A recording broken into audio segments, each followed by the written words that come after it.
প্রতিমা বিসর্জনের মধ্য দিয়ে শেষ হচ্ছে 5 দিনের দুর্গোৎসব। বিজয়া দশমীর সকালে মণ্ডপে হয় বিহিত পূজা। ভক্তরা দেবীর কাছে শান্তি, সৌভাগ্য আর সমৃদ্ধি কামনা করেন। পরে মণ্ডপে মণ্ডপে সিঁদুর খেলায় মেতে ওঠেন নারীরা।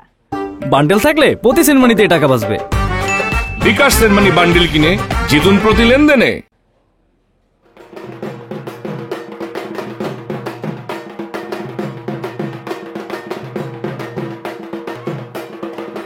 মণ্ডপে মণ্ডপে বিদায়ের সুর।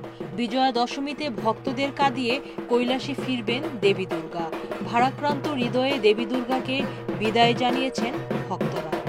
আমাদের সকলের প্রার্থনা একটাই, দেশে যেন শান্তি এবং শৃঙ্খলা বজায় থাকে। সব মিলে আনন্দ, ব্যথা যাই বলো না কেন, পূজা ভালো কেটেছে। পুরো পৃথিবীর মঙ্গল কামনা করি, মা এসে পুরো পৃথিবীর মঙ্গল করে দিয়ে যান। দশমীর সকালে বিহিত পূজা হয় ঢাকেশ্বরী মন্দিরে। দেবীকে প্রতীকী বিসর্জন দেয়া হয় দর্পণে, এরপর ঘট বিসর্জন দেয়া হয়।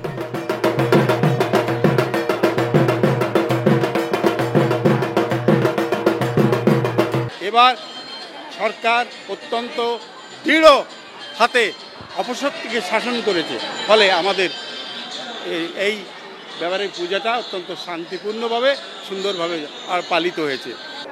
একটা দুটো ঘটনা ঘটতে পারে, কিন্তু আমাদের সর্বোচ্চ চেষ্টা ছিল, সমস্ত ধরনের আয়োজন ছিল এই গভর্নমেন্টের, এবং সিকিউরিটির দিক দিয়েও পুরো সারা বাংলাদেশের 33,000 পূজা মণ্ডপের প্রত্যেকটাই সিকিউরিটির আওতায় ছিল।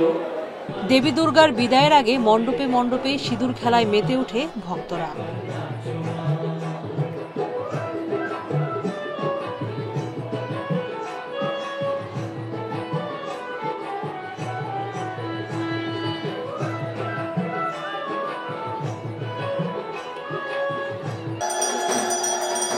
সিঁদুর খেলা শেষে শেষবারের মতো দেবীর আরাধনা করেন।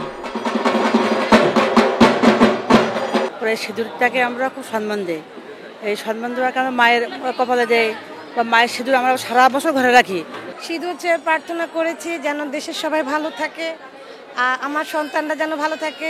একে অপরকে রাঙিয়ে মঙ্গল কামনা করেন দেশ ও বিশ্ববাসী।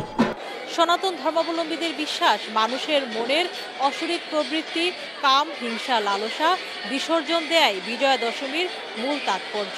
এসব প্রবৃত্তি বিসর্জন দেওয়ার মাধ্যমে মানুষে মানুষে ভ্রাতৃত্ববোধ তৈরি করে সারা বিশ্বে শান্তি প্রতিষ্ঠা করাই এই আয়োজনের মূল উদ্দেশ্য। সুলতানা জাহান মিতু, ইন্ডিপেন্ডেন্ট নিউজ, ঢাকা।